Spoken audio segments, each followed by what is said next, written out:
जय सद्गुरु। मी दामिनी रसोई से जिंदगी तक मध्ये सखीनं तुमचं मनापासून स्वागत। सखीनं आता आवळ्यांचा सीझन आहे। आता आवळे भरपूर येतात, ताजे येतात आणि छान येतात। आणि आवळा हा एवढा औषधी आणि गुणकारी आहे। याच्यामध्ये सी विटॅमिन असते आणि हे केसांसाठीही अतिशय उपयुक्त आहे। सर्वात जास्त उपयोग याचा ऍसिडिटी साठी होतो। याच्यापासून खूप पदार्थ बनवले जातात। तर आपण आज आवळ्यांपासून एक रेसिपी करणार आहोत। आणि आवळा म्हणजे सर्व बहुगुणी औषधी असा आहे आणि खरोखर सुंदर लागतो। जरा त्याची चव तुरट असते पण याचा उपयोग फार होतो। तर सखीनं बघा असा टपोरा असा आवळा आहे मस्तपैकी। तर आज आपण करूया आवळ्यापासून मोरावळा। हा खूप मस्त आणि छान लागतो, तो पाकामधला असा। तर आपण कसा बनवायचा ते मी तुम्हाला दाखवते आणि साहित्य काय काय लागणार तर चला सखीनं। आपल्याला लागणारं साहित्य काळं मीठ, अर्धा कप साखर घेतलेली आहे आणि गुळ घेतलेला आहे। मी अर्धा किलो आवळे घेतलेले आहेत आणि अर्धा किलो आवळ्याला अर्धा किलो गुळ आणि अर्धा कप साखर घेतलेली आहे।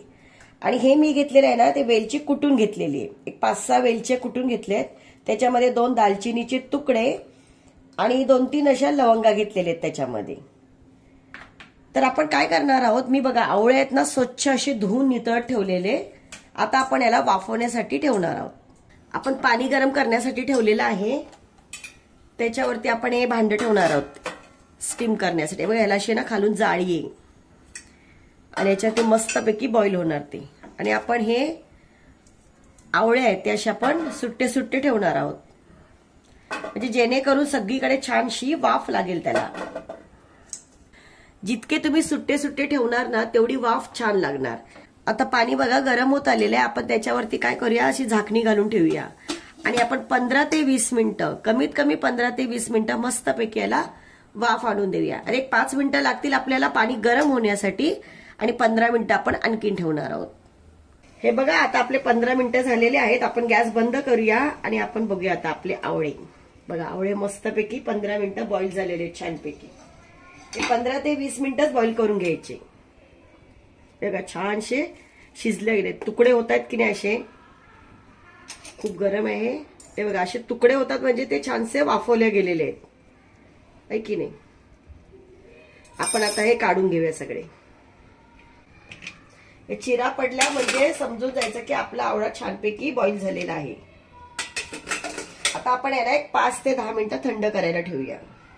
आता आपले आवळे ना थंड झालेले आहेत, आपण छानशे पुसून घेऊया। टिश्यू पेपर असेल किंवा कॉटनचा कपडा असेल त्याच्यावरती मस्तपैकी असे पुसून घ्यायचं, म्हणजे जे पण पाणी असेल ते निघून जाईल। आता आपण सर्व आवळे असे पुसून घेऊया। आता आपले आवळे छानशे पुसून झालेले आहेत। हे फोकच्या साह्याने काय करायचं, काटा असतो चमच्याचा काटा असतो ते, किंवा तुमच्याकडे नसेल तर सुरी, आपण काय करायचं ह्याला आहे ना असं टोचे मारून घ्यायचे, म्हणजे जो आपण पाक बनवणार तो पूर्णपणे याच्यामध्ये मुरला जाणार।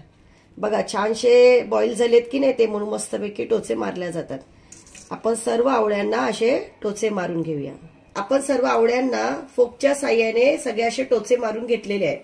छानपैकी त्याला बारीक बारीक असे खड्डे करून घेतलेले आहेत। का, कारण की पूर्णपणे त्याच्यामध्ये रस जाण्यासाठी। आता आपण कढई गरम करायला ठेवली आहे। आपण जो गुळ घेतलेला, आपण गुळ बारीक असं चिरून घेतलेला आहे तो आपण याच्यामध्ये घालून घेऊया। एक 5 मिनिटं आपण गॅस थोडा मोठाच ठेवणार आहोत, कारण गुळ वितळण्यासाठी। त्याच्यामध्ये पण हलवत राहायचा, नाहीतर काय होणार खाली गुळ करपू शकतो। त्याच्यामध्येच हे आपण बॉईल केलेले आवळे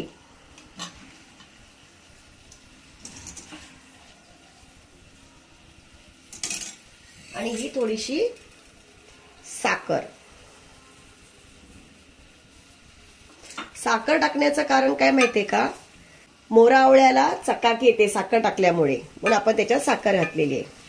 एक 2 मिनिटं आपला पाक झाला ना किंवा आपण बारीक करणार आहोत हा पातळ झाल्यावर। हे बघा आपल्या गुळाचा पूर्णपणे मस्तपैकी असा रस तयार झालेला आहे, गुळ पूर्ण वितळल्या गेलेला आहे। आता 5 मिनिटं आपली झालेली आहेत छानपैकी। बघा आवळे आणि गुळ एकत्र असं बघा रस पूर्ण आहे, म्हणजे पूर्णपणे गुळ वितळून गेलेला आहे। आता याचा आपल्याला पाक करायचा आहे। तर आपण काय करणार आहोत, त्याला एक 15 ते 20 मिनिटं ना, जास्तीत जास्त 25 मिनिटं आपण ही झाकणी घालून ठेवणार आहोत। आणि याला बारीक गॅस करणार आहोत. हे कधी पण ना बारीक गॅसवरच करायचा. मोठ्या गॅसवर केलं ना की गुळ जळतो आणि आवळे त्याच्यात शिजत नाही आणि पाक त्याच्यामध्ये मुरत नाही. म्हणून आपण काय करणार, एकदम बारीक गॅस करणार आहोत. पण याच्यामध्ये काय करायचं, मधून अधून तुम्ही हलवत राहायचं, कारण गुळ आहे ना, तो गुळ लागू शकतो खाली. म्हणून असं मध्ये मध्ये फिरवत राहायचं 3-4 वेळा. आपण 15 मिनिटांनी बघूया. पण झाकणी कशी पूर्ण टाकायची नाही, थोडीशी अशी ना ठेवायची. का माहिती, थोडीशी हवा पास होण्यासाठी. कारण आपण पूर्ण झाकणी टाकली तर याच्यामध्ये ना पाण्याची वाफ होते आणि ती वाफ त्याच्यामध्ये पडते. आपल्याला पाण्याची वाफ नको आहे, तर ही मोकळी जागा ठेवल्यामुळे ती वाफ बाहेर जाते. म्हणून आपण काय करणार, थोडीशी अशी मोकळी जागा ठेवणार आहोत. आता 20 मिनिटं झालेले आहेत, बघूया आपण.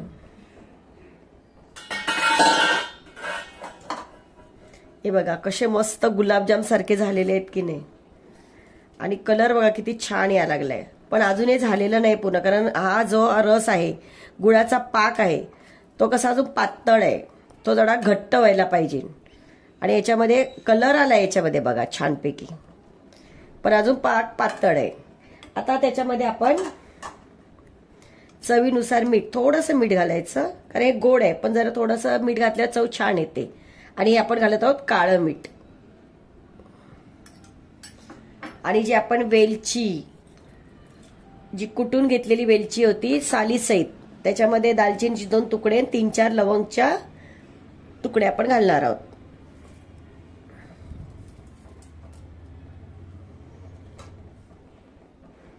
आता याला आपण मस्तपैकी एकजीव करून घेऊया सगळं. आता बघा याला 20 मिनिटं तर झालेले, अजून आपण एक 10 ते 15 मिनिटं ठेवणार आहोत.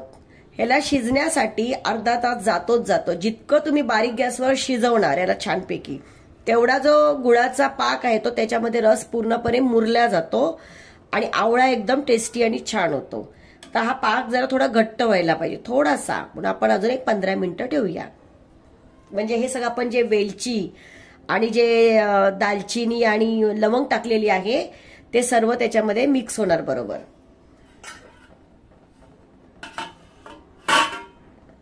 हे बघा मस्तपैकी छानसा तयार झालेला आहे. कमीत कमी नाही म्हटलं तर हा 40 मिनिटं तरी शिजलेला आहे. तुम्हाला आता पाक दिसतो असा पातळ, पण तो थंड झाला ना की घट्ट होणार आणि बरोबर त्या आवळ्यांमध्ये त्याचा रस पूर्णपणे मुरत मुरत जाणार. जितका मुरणार तितका छान येणार. आणि आता एक गंमत सांगू काय, कसे गुलाबजाम सारखे वाटतात की नाही बघा, ठीक आहे, जसं काही गुलाबजाम आहेत पाकातले. आता आपण हे डिशमध्ये एका काढून घेऊया आणि याला थंड करण्यासाठी ठेवणार आहोत. आपण आता काढून घेऊया.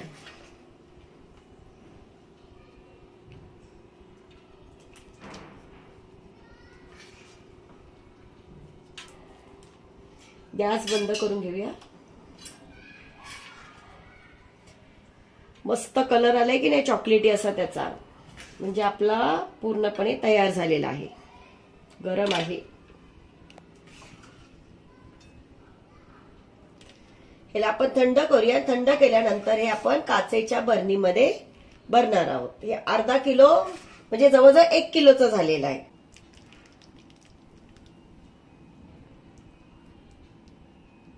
किती छान मस्त सुगंध येतो याचा.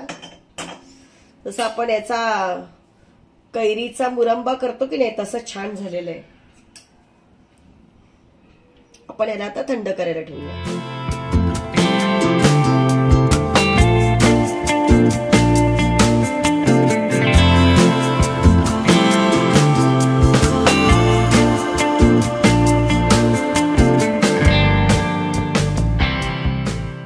सखीनं आपण तयार केलेला मोरावळा कसा आहे तो बघूया चला.